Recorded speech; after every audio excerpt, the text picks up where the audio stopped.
Hello, everybody. Welcome back to another exciting edition of Pain-Free Comeback Recovery Stories. I am joined today by Ari, who is going to share his story of recovery from, we were struggling to come up with exactly what to call it, but a diagnosis of osteitis pubis and these adductor symptoms and leg symptoms. And Ari is a competitive triathlete who has put a lot of time, energy, and effort into training and racing.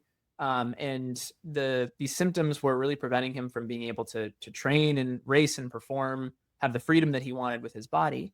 And what I love about his story is he went through so many different um, uh, physical ways to get better, and all of these ways of retraining movement patterns. It was really incredible.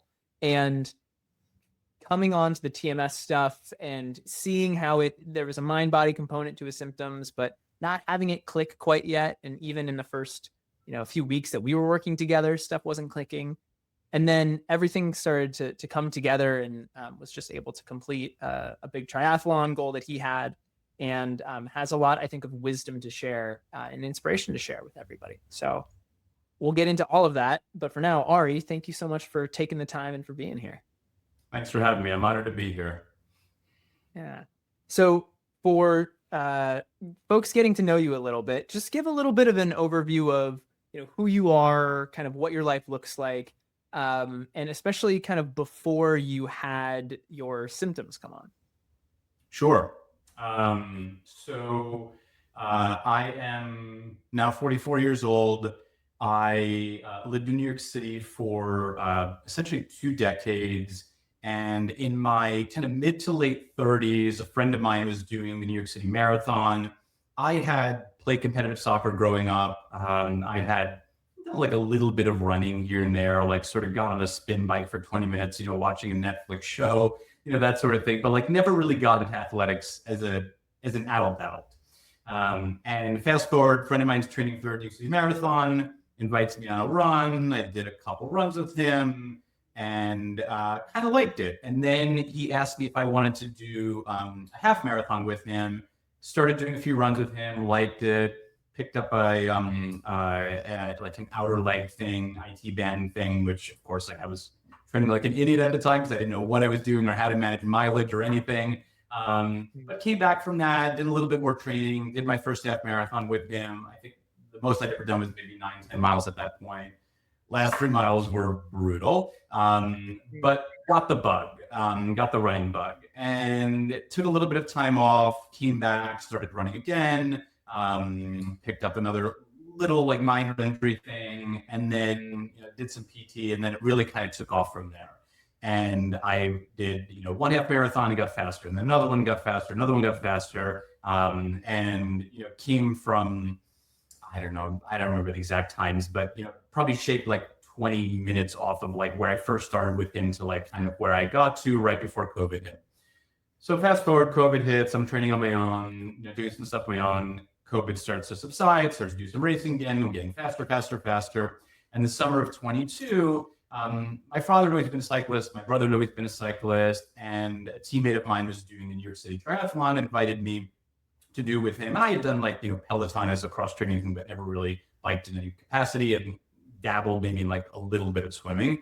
So he invites me. I end up, getting an actual like bike that's not stationary, and doing some swimming training. And they ended up curtailing the event that summer because of a heat issue, but I did it on my own, like really kind of loved it. So that was summer of 22. Went back more into the running thing, but always kind of kept the triathlon thing on the side. Did the New York City Marathon in 23. I did Boston in 24. And Boston was kind of this turning point for me. I was in the best running shape of my life. I felt really confident about a significant PR, and got like one of these, like kid colds from my son. And it just was not a great day. Like it was warm. I didn't feel great. I finished it, but it was just not a great day. And I just sort of felt like, I don't know. And I just somehow found myself transitioning into triathlon. So that was the spring of 24. And it wasn't a very intentional thing. It was sort of like, I'm just going to like bike more and swim more and keep my running up. 6 months, works great. And then in the fall of 24, before, I had a run afterwards, and I felt some pain in kind of like my right adductor kind of groin area. And that had been an area where I had had on and off pain pretty much for 2 years, but it was never anything significant. I feel a little bit. I do sort of like, self-myofascial work. I would do maybe a little bit of PT, but I never missed a mile of a run. Like it was never a significant thing. It always just sort of went away on its own. But this time, I get this pain. I do my usual thing. I'm starting to run again, feeling good. And I remember very specifically, I had a week where I did like Tuesday, Wednesday, Thursday, 9+ mile runs each day, no pain during, before, after, felt great. And then creeps back in that December. It's just not going away. I decide, you know what, like it's just been a huge mileage year. Like I've done all the cycling, all the swimming, all this running, hit peak numbers across the board. I'm just going to take a week off. And then I start running again early January, and it's just coming back. And by like mid-January, I just felt like something's not right here. Like it's just not working. So that's January of 25. So I take a break. I see like, a local PT. She gives you some stuff. I see kind of a, I don't know, like a higher level PT, whatever you want to call it. He puts me on a program, and it's just not working. Like nothing's really clicking. Like I'm getting stronger and whatever, but it's not really working. I get an MRI, and the MRI shows, which I did, by the way, not because I was in horrible pain. Like I was walking basically pain-free. I was cycling basically pain-free, swimming very slightly, but it was recommended, like, let's just rule out anything serious. So I do an MRI. Doesn't show much of anything that you wouldn't expect to see in a middle-aged athlete, but the one thing that it showed was the words Osteitis Pubis. I didn't know what that was, so I started Googling it, of course, and it's basically a catch-all for like, you've got pain in your pubic region. Like there's not like a whole lot more detail than that. So in my type A proactive Googling and whatever, I find this guy who has the OP clinic, Osteitis Pubic Clinic, which is like a Zoom-based PT clinic, and he's based in Australia. And all these people are raving about like how he fixed this incredibly difficult thing to fix. And it's a not uncommon thing in runners, in soccer players, in hockey players, like anyone who has like sort of like side to side, more like frequent, like, sort of groin movements. So I do a consultation with him, and I decide like I'm going to jump in. But this is like a very intense program. Like you're talking, like a Zoom session every week, an hour a day of exercises, videoing yourself, sending them to him. He reviews them, sends a video back to you. You'll redo the exercises, resend them to him. Like you're basically like rebuilding your movement patterns from the ground up. Wow. And I went through this program. Meanwhile, I'm cycling 100, 150 miles a week. Like I'm swimming full time. I'm walking 7 miles a day. Like I'm doing all the other stuff I'm doing, but I'm not running. So I go through this program with him, and I did. Like I really rebuilt a lot of movement patterns and developed ways of moving that really were, effective, like physically effective. And what he does is he has you start doing kind of like light jogging on grass, and then you build that up. And once I got to like 45 minutes of barefoot jogging on grass, then you transition to on the road. So I'm doing 45 minutes of, light jogging at this point on grass. I'm going very slowly, whatever, barefoot, but I'm doing it. I get on the road, put shoes on, I do 10 minutes one day, I think 12 minutes the next day, and boom, my foot hurts.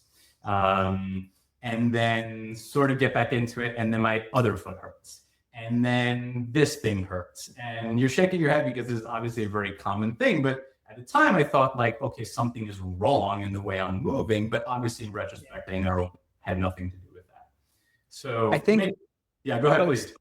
Jump in there. I think one part of your story that I find so interesting is I think you, maybe more than any other client that I've worked with, went through all of these intricate, detailed, and time-consuming ways of rebuilding these movement patterns. And it's something that I think, obviously, I know when I had my recovery and doing all these core exercises and things, like it was helpful from a cycling perspective to be able to have this strength. And I'm sure, the mobility and the ways in which you've moved have benefited from that. But it also must have been incredibly frustrating to basically say, I've been doing all this stuff, like an hour a day of exercises, getting feedback from this guy, everything. And I got pain in both my feet. Like what the heck is happening?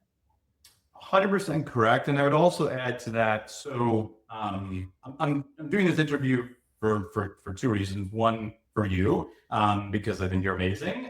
But in line with that, I'm doing it because I want other people to hear my story, because hearing other people's story was helpful to me. And the one thing that I want to say is, in hearing a lot of the stories of people who go through neuroplastic pain, these sort of chronic things, I didn't hear a lot of stories like mine that were, for lack of a better phrase, not debilitating. Like, I didn't have debilitating pain. Like, last spring, I was walking 7 miles a day, mobilizing an hour or two a day, strength training, cycling 100, 150 miles a week, swimming, and 99% pain free. But I couldn't run. Couldn't is not the right word, but I wasn't running. So I say that to say that there were many points when I was like, why am I putting so much pressure on this running thing? Like, I can just let it go. Like, I can't be a triathlon if I can't run. And I can't be a runner anymore if I can't run, but I can be a very healthy, functional, athletic person. Why do I care so much about running? Which of course ties a lot into like the identity stuff and pressures we put on ourselves, and comes into play when, running for 10 minutes on hardscape, all of a sudden my foot hurts when, I can deadlift, God only knows how much, and do all these things, right? It doesn't make sense. Right. But to your point, I went through all these things, but there were moments when I was like, why am I doing this? Like, this is crazy, like, no one's ever going to pay me to run or do a triathlon. So why am I doing this? And I really do love cycling, and there are other things I get joy from. So what is the point? But the point was, I did want to do triathlon. I do love triathlon, and I do love the feeling of running and the freedom and what have you. And it had been a really positive thing in my life, and I wanted to get it back. So to your point, like, I went through all these things, I went through all these iterations, and I will give Jason, who ran the OP clinic, a lot of credit. Like, I got to the point where I was running like reasonably well, like not perfect, and there were ups and downs, but I was running reasonably well over the summer. And he basically said to me, like, at a certain point, Ari, like, this is not physical. Like, there's something else going on here. You should check out this like called TMS from. So I listened to the book The Way Out, and that started me on kind of like messages of safety and like general concepts of TMS. And then I read Nicole Sachs's recent book, Mind Body, I forget what exactly it's called. Mind Your Yeah, exactly. And that was really helpful, and started listening to podcasts. And so I went from, this is 100% physical, to kind of like starting to move down into the TMS line, where maybe it was 90-10, 80-20, 70-30. And then in the fall, I trained in August, and I did a race in September. It was an Olympic triathlon. It was my first one coming back. And Jason basically said to me, like, your brain is all over the place. Like, it's playing games with you. Set a race, pick a goal. Like, don't even worry about the time, but just put something on the calendar. Just training for training's sake is not helping. And he was right. And so I did the race, and the race went really well. And the 10K was fine. Like, I ran it the time, and it was fine. Like, my run was very strong, or certainly, as strong as any other event. So then afterwards, I get back to running. There were the ups and downs, and finally I get to the point where, like, one Saturday I ran 10 miles, which in the olden days would have been like a joke, but I ran 10 miles and I just felt great. Like, it went really well. My pacing was much faster than I thought it was, because I don't look at my watch when I run. I felt great. I felt like I fixed this thing. Like, I got it. Within a week or two, all my OP stuff came back. And it was just like a kick in the you-know-what. And at that point, I was like, what is going on here? Like, I am open to this TMS stuff. Like, I've kind of dabbled in this. I'm listening to some like sound healing music. I'm doing a little bit of meditating. Like, what am I missing here? Like, I know how strong I am. Like, this is crazy. Like, I was running 65-mile weeks training for the Boston Marathon, and now I do 20 miles, and my body's like, what's going on? And so that's when I said, okay, I need some help here in navigating this. I need something from an athletic perspective, because everything that I could find in the TMS world, with all due respect, felt very sort of generalized. And it didn't speak to me. Like, I feel a tremendous amount of empathy for people who are bedridden, or people who have chronic back pain, or people who have chronic fatigue, or all the things that people deal with. I feel a tremendous amount of empathy to them. But I didn't relate to it as someone who was this like extremely active person who had this one thing that I had kind of sort of, but not fully fixed. that was in this athletic realm. Hmm. And I think your story of, like you said, not being debilitated. Um, I mean, neuroplastic symptoms, TMS, it's all a spectrum, right? It goes Yeah. from, 10 out of 10 debilitating to, 1 out of 10 little niggles that we get. And I think most people, you're unique in the sense that most people have to wait until it gets debilitating for them to actually be open to this Mhm. stuff. And I think Yeah. the first time that we met, you were like, the key word that came up was freedom. Like, you want the freedom to be able to run, to do triathlon, not Mhm. necessarily to say you were going to do that, indefinitely, but you wanted to know that you could. And at that point, that wasn't on the table. And I Yeah. think just that yearning for freedom and that openness, that open-mindedness that you have led you to do something that I think takes people maybe longer to get to, or they don't look at it because the symptoms aren't debilitating. Yeah.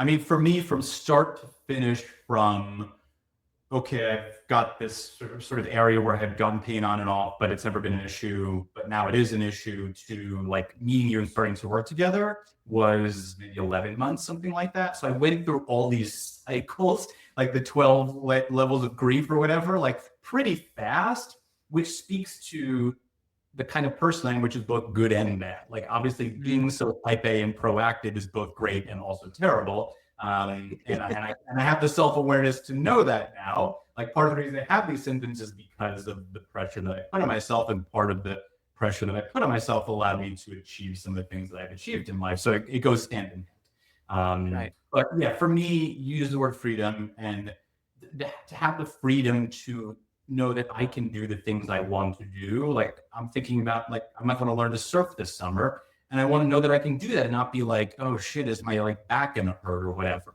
Or if it is a little bit sore, it's because of a physical stimulus, not because my nervous system is out of whack. Exactly. So we started working together, and we could jump into that in a second. But I guess the thing that I did miss in your first question, I do want to say, is I have 3 young boys. I'm a very active father, like physically active, engaged in their lives. We homeschool them. They play a lot of sports. I coach some of their teams. I have a wife who I love and adore, and I'm a very engaged husband. That's the most important relationship in my life. I run a business that I started about 20 years ago, and I'm phasing myself out now, not related to neuroplastic stuff, but for kind of value-oriented things. But that has been a huge focus of my life. So I have all these other pulls, and I have the awareness now to know the neuroplastic and nervous system impact of those pulls. But at the time going into this, I was in like the tunnel vision. My leg hurts, so there's something wrong with my movement. Okay, now my leg hurts. There might be something else. To like, oh no, there is something else. But then, like, how do I do the thing with this something else? And that's where you came in. It was like, okay, I know about all this like meditation and journaling and breathing and somatic tracking, and there's all this stuff out there. But how do I put it together in a way that is impactful for me? And we struggled with it a little bit, but we got there. Yeah. I love that you mentioned that because, well, both background and that last piece, because I think when we started, you said, I'm pretty sure that this is a running thing. Like, I've Yeah. explored these areas of, like, life and whatnot. I know my stressors. This is a running thing.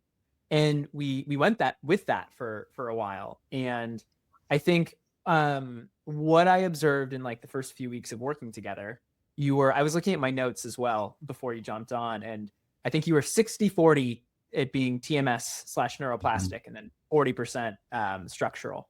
And kind of that creeped up as time went on. But also you were starting to make all these mental shifts of like, okay, this is how I respond to the symptoms, and this is what's going to work for me. And got to a point after about, I'd say, 5 or 6 weeks where you were kind of employing all this stuff, and the physical sensations weren't really changing. And there was like some frustration coming out about that. And one of the things that I think is important about these recovery stories, there tend to be these kind of glamorous versions of, oh, I read Sarno or The Way Out and everything changed, or I just Mhm. journaled and it was this nice linear progression. That's Mhm. generally not the case, in 99.9% of cases. So I'm curious if you can speak to kind of some of the shifts that started to happen, but then also what wasn't happening in kind of the early stages of working together? Yeah. So in terms of the second question, what wasn't happening? So after I'd had that kind of like Osteitis Pubis adductor setback before we started working together, I had started, kind of slowly rebuilding my running as we were getting going. So I was running and training while we were, in the early phases and building up, slowly and surely. But there was a continuous kind of like up and down of it's getting better, no, it's not, it's getting better, no, it's not. My brain was in this space of like fixing, like I must fix this broken thing, whether that thing is my body or my movement pattern or my brain or whatever, like there's something to fix here. And there was some progress and there was a setback, or there was some progress and there was a setback. And then there was one point in which we had really focused on moving towards joy in my training as opposed to moving away from bad, like moving towards the positive as opposed to away from the negative. And I felt like I'd landed on this formula. And then I had a pretty significant setback, as you're shaking your head and you recall, where like randomly out of the blue, I'd gotten a new bike. I went out for like, what was not a crazy ride or anything. And the next morning I woke up and my like lower back had flared up, and it was like super random, but not random. And ironically, that setback was the beginning of the ascent on the recovery. Like that setback and like how I responded to it and the way that my brain responded to it. And a week later, like I wasn't 100%, but like a week later, within a week, I was totally back to training. And it kind of went up from there. When I say it went up from there, it wasn't like a perfect linear thing, like there was still the up and down, but it really grew from there.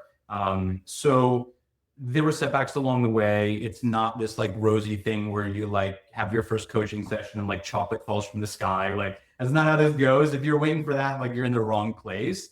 And you have to do a lot of really hard work, like inner hard work, but you don't know necessarily what work is going to hit when or how. And you also don't know, or at least I didn't know, the cumulative impact of the different things that I was doing and when they were going to sort of connect. So you have to try all these different things, but the one thing that was a real truism for me and is to this day, literally this morning when I was doing kind of like my morning, meditation and what have you, is this idea that like we have these thoughts. From the thoughts, we lean to the emotions, and then from the emotions, we try to feel, or I try to feel those emotions in my body. And there have only been a couple of times I've really been able to do it effectively, but when I hit on something that I can really feel in my body, there's a palpable shift. Like it is just different. And for someone who has lived in his brain and his mind for so many years, like I'm going to think something, I'm going to do something, I'm going to put it on the calendar, I'm going to run this many miles, I'm going to close this many deals. To shift to like feelings and then like deeper feelings in your body is like very weird and different, but that has been the big change. Like the things that I did on where I felt it in my core, and I don't mean like feeling my body in the sense that like your knee stops hurting. I mean like you feel an energy shift in your body, like a lightness. Those are the things that have really been like turning points, but they turned on the cumulative work of all the other things we did, if that makes sense. Right. It does. And to that point about emotions, I think when your back flared up, I remember we had a call, just kind of an impromptu call about that on I think it was a Friday night. And I think in that moment, you expressed like frustration and vulnerability and just kind of were able to let it flow in a way that I hadn't seen before, because there was kind of the Ari and the image of Ari, right? Of having everything like the husband, the father, entrepreneur, all of this, triathlete.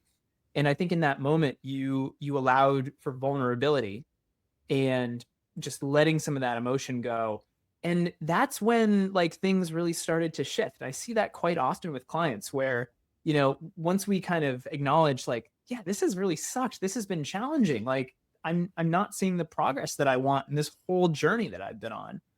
That's ironically when we start to see things change. And that I think also you talked about, starting to feel into your body, into these emotions. Like, I think that ironically, the emotions that you were experiencing about the journey was kind of a foray into that broader kind of emotional landscape, at least from my perspective. But I'm curious to hear yours. No, 100%. And it's also, Sarno talks a lot about the different personality types, or at least the personality types that we adopt and how they impact our bodies.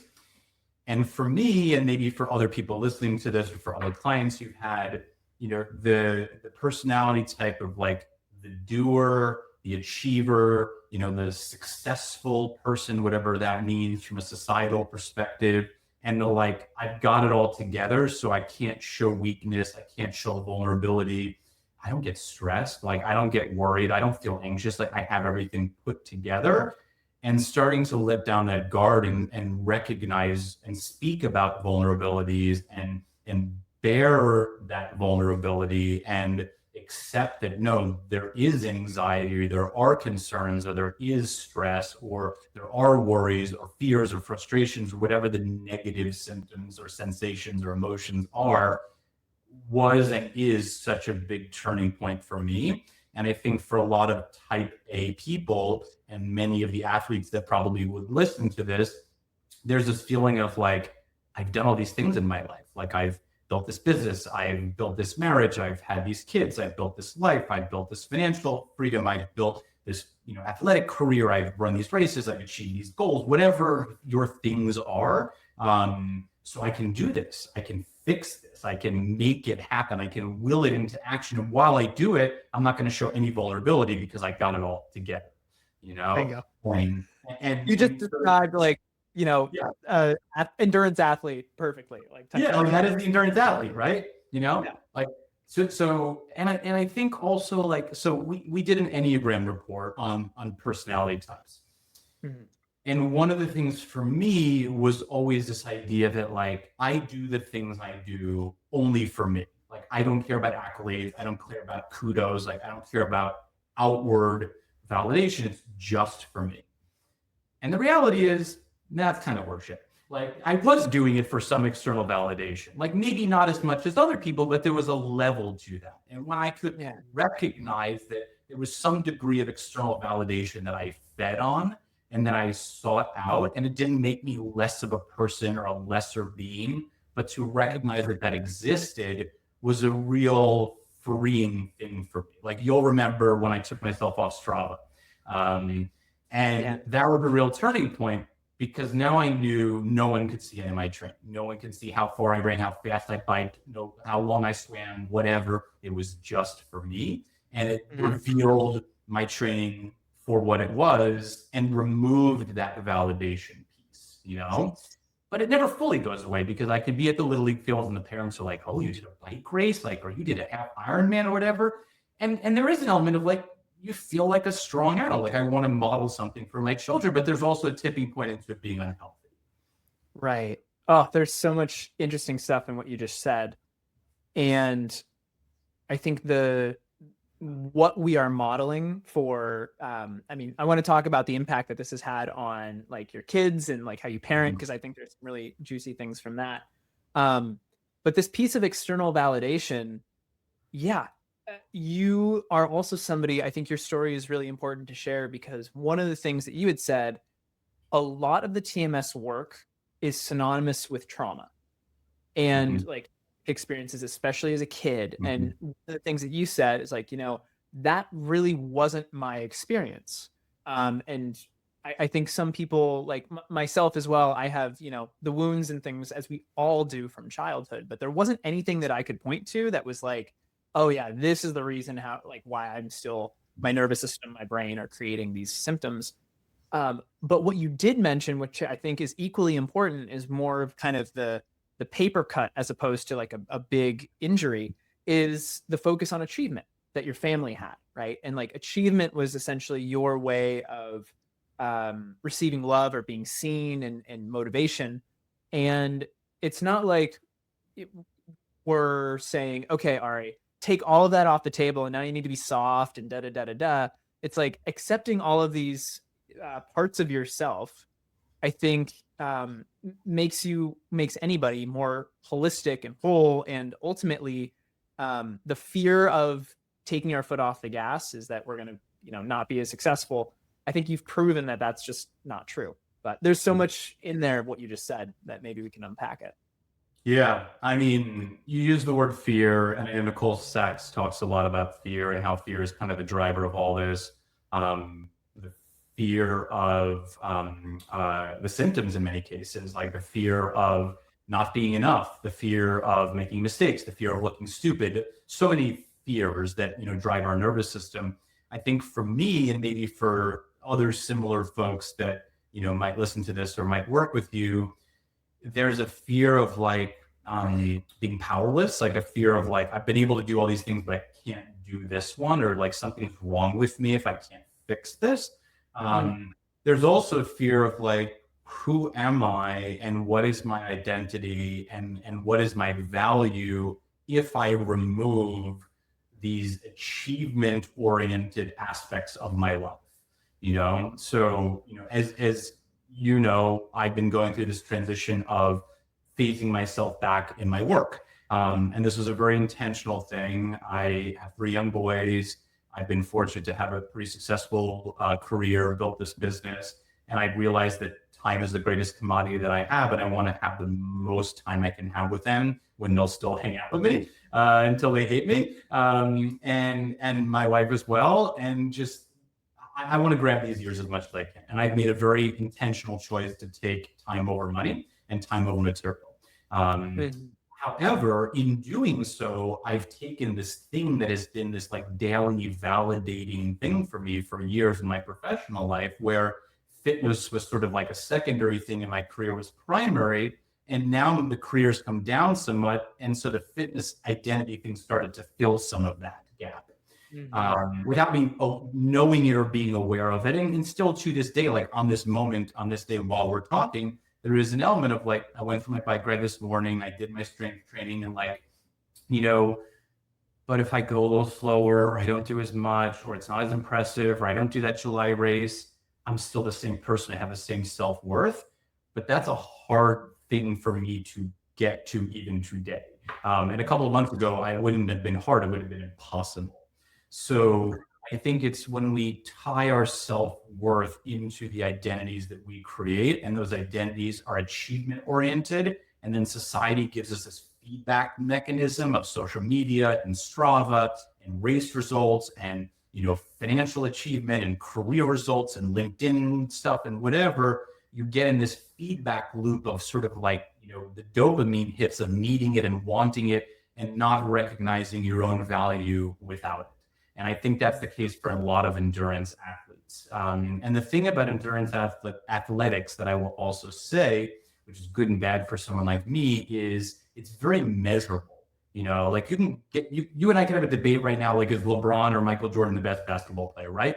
And there's statistics, but like there's a subjective art to it, right? Like there's no subjectivity to like who finished the triathlon faster, who swam faster, who walked faster, who ran further. Like it's a measurable statistic. And you can get really unhealthily caught up in those numbers pretty quickly. Yeah. So I think all of this is speaking to the deeper element that was coming out through sport, right? Through triathlon, but it was also these patterns that had been long standing. I'm curious if you can talk a little bit about how you started to navigate those and how it and the other work that you were doing coincided with actually starting to see progress and getting back to Oceanside, this triathlon, and to the events that you've now been doing. Yeah, so I think the progress started to come, like I said, when I was able to find some of those linchpin moments of like shifting by like taking myself off of Strava was a big one. Another big one that you helped push me towards was shifting my morning routine. From this like very type A executive, I'm going to get up at 5:45 and immediately I'm on my phone, to like, no, I can like take a breather. I can do some meditation. I can do some journaling. I can do some breathing, and then I can get on my work email. So that was a real game changer for me and built it into my routine. And then there was a cumulative aspect of doing the work and buying in more and more to the neuroplasticity of what was going on in my body. Now, Nicole Sachs talks a lot about the three-legged stool, the belief, the journaling, and then the meditation. And I think until you get each of those legs of the stool really solid, like until you're like 180% what is going on in my body, I believe it is TMS. Not like I'm like 80-20 or 90-90-10, but it's totally TMS. Like I know I'm physically capable of doing the things I'm doing. The stool falls over, you know? And it took me a while to get there. And even when I got there cognitively, I don't know that I got there like in my core. So it took me a while to get there. So that was a big one. And then also retraining my mind that as I do more, and by more, I mean more training, my symptoms could actually go down rather than up. And that was a crazy concept to me. Like, well, I could actually run more and feel less. Like, wait, what? You know, because from the biomedical, physical perspective, the more you do, the more tissue damage you do, right? But once you realize this isn't about tissue damage, it's about like calming your nervous system down, you can actually calm it down more by showing your brain that it's safe to do these things. And that was a real shift for me, amongst others. And it's amazing how those brain shifts impact your sensations. Like I'll just give a very little tidbit because it's, you know, really helpful. Like when I did Oceanside and I was on the run leg, instead of counting the miles of like, okay, I got to 6, I only have 7 more to go, you know, what have you, I started doing the opposite in the race. I started thinking, I only have 6 more miles to go, I better enjoy this. I only have 5 more miles to go, I better enjoy this. Like I'm gonna remember this day forever. Like, don't miss it. Like, look at that ocean, like look at the people, like really grab it. I almost get goosebumps like talking about it. And it totally shifted my mindset while running. And my run leg was my strongest of the 3. So it's amazing how your mindset impacts your symptoms and how it all just kind of like connects. Yeah. And as you're describing this, it's so like I'm picturing you know, being there next to the ocean and like I'm getting goosebumps thinking about that vicariously through you. Yeah. That is not something that I won't say not. It's hard to read a book and get that experience, right? It's like it has to be something that you find that stool or you find your own combination, right? There's no two recoveries are the same. And I think what I love about the way in which you've operated has been, you know, finding those linchpins like, you know, Strava, like, oh yeah, who would have thought that taking yourself off the Strava would be this huge relief, or, you know, an extra 20 minutes in the morning, or just the way in which you're doing meditation or journaling and doing what speaks to you. And I think we can get so caught up, especially if folks have been in this world for a while, if they're listening to this, about having to do recovery in like the right way or following somebody. And while these can always be really helpful, right? These signposts, that's kind of what they are. They're signposts to help you find your own formula, your own way. And I think you've done a beautiful job of that. Oh, well, I give you credit because you pushed me.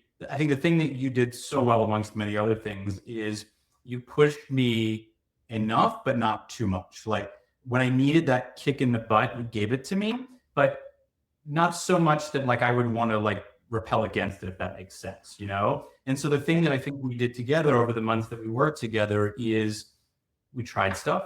If it was working, great, we stuck with it. If it started not to work, we made a shift. Like, and I think that's the thing for anybody that's in this space is like, if it isn't working, try something different. If that's not working, try something else. If it feels like it's working, stick with it a little bit. Don't, you know, like don't expect like a panacea from day one, but also like be open to trying different things.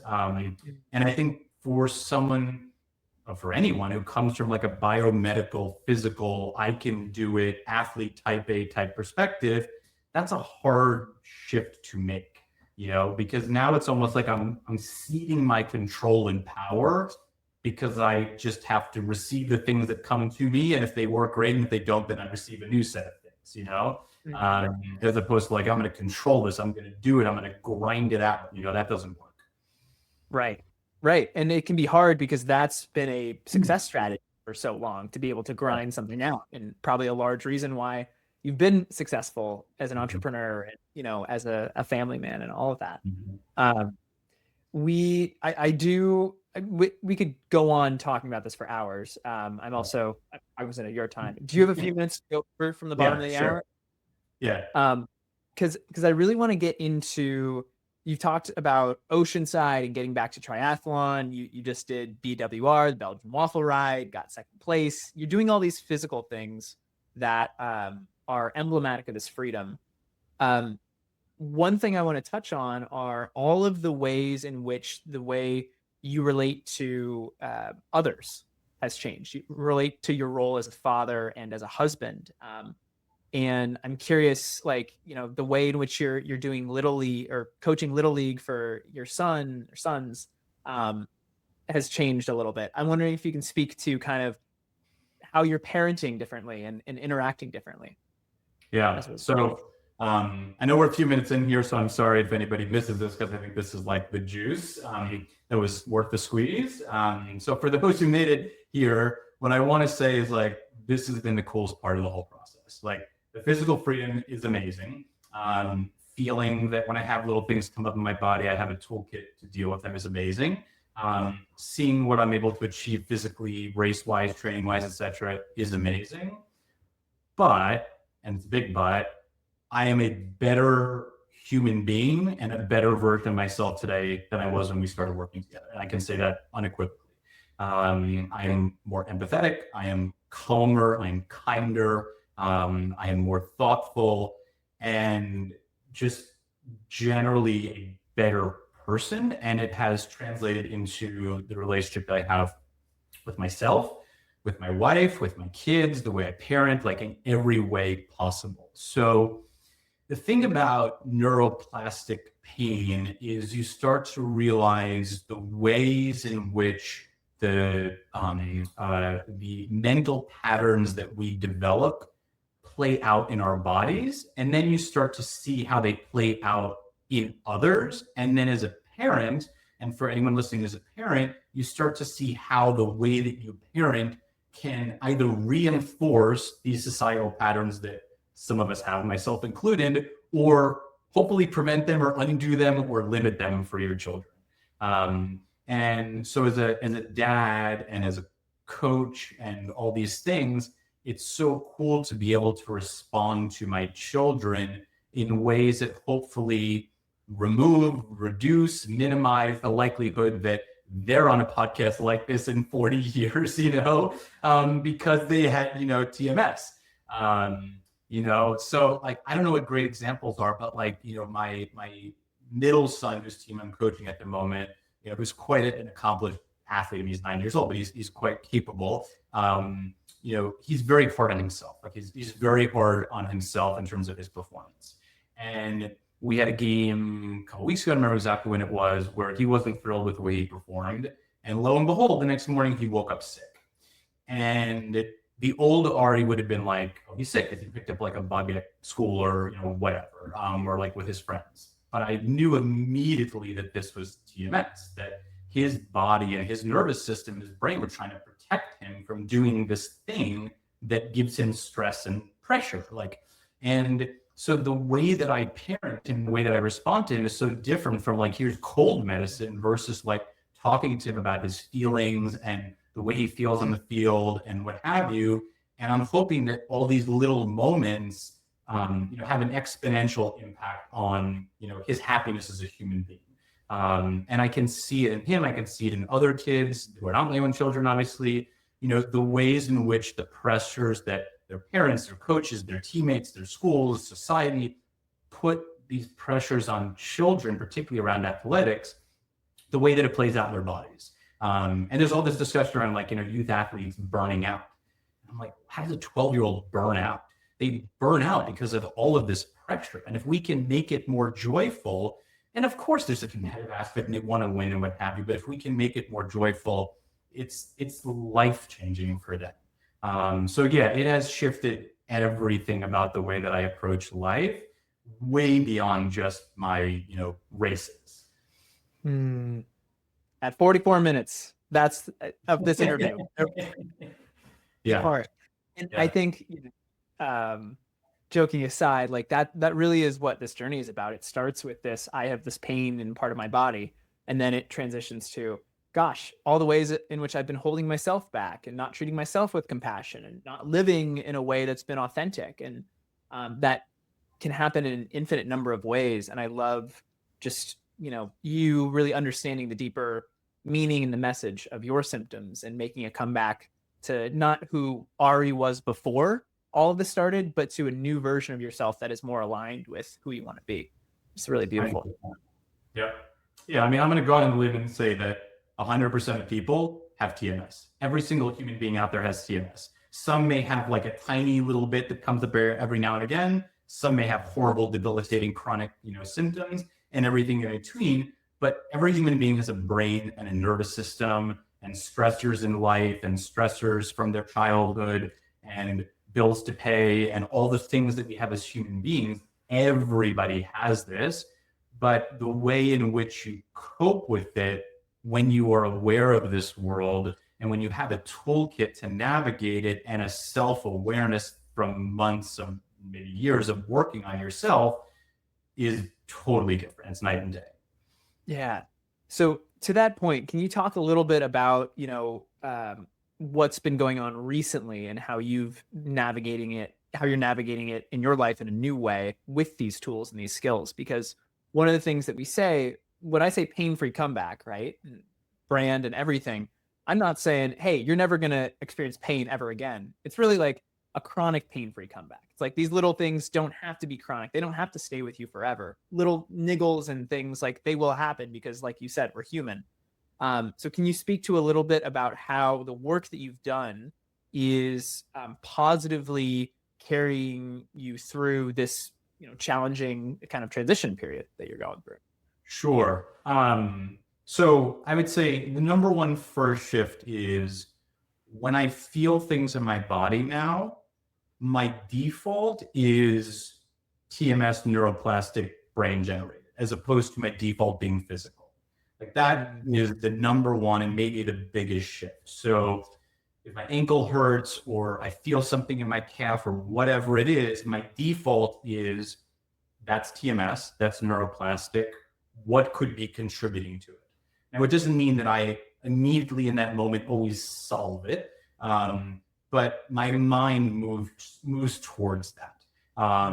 Obviously, you can have an acute injury, things can happen. Like, I'm not saying I will never have a physical injury for the rest of my life, but when it smells like TMS, which is almost always the case, like, it's like if it smells like fire, like there's probably a fire. So that is my default, and I think that's an enormous shift.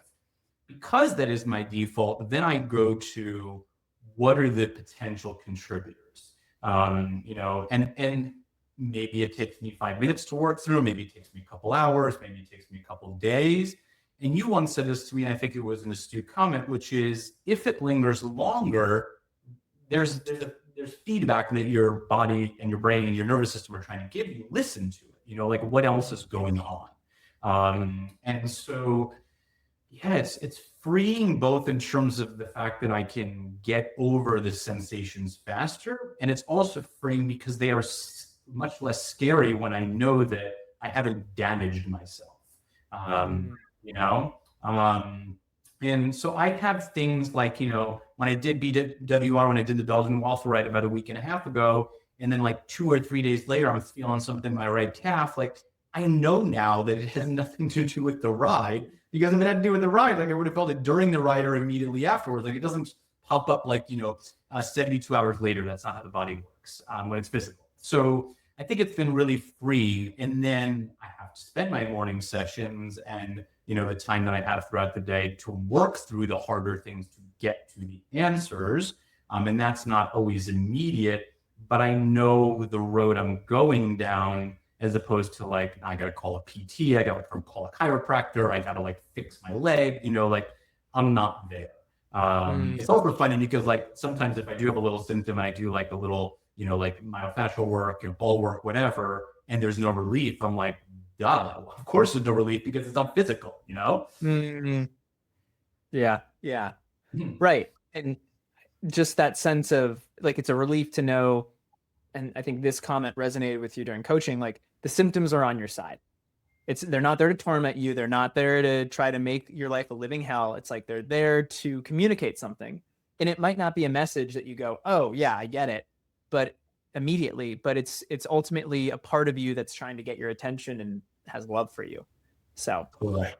That was a big one. I love that quote that you gave me. That really resonated with me and still does. I'm glad you brought it up. I forgot to bring it up. I didn't forget about it, but I think about it all the time. But it's like if I feel something, I know either my symptoms are trying to get me to not focus on some sort of underlying scary emotion, like they're trying to like divert my attention, or they're trying to gain my attention to get me to focus on something, or I'm putting some sort of pressure on myself that I'm unaware of, or some combination thereof, but it's in that zone as opposed to like, oh, my nervous system is like screwing with me, you know? yeah, which puts you directly in conflict with yourself, which creates more tension, which is gets us away from essentially where we want to be. Or not. Yeah. Okay. So on this whole journey, last question that I like to finish these interviews with is if you, for the people watching this, right, they might be in a place where you were like 11, 12 months ago, right, of trying to navigate it.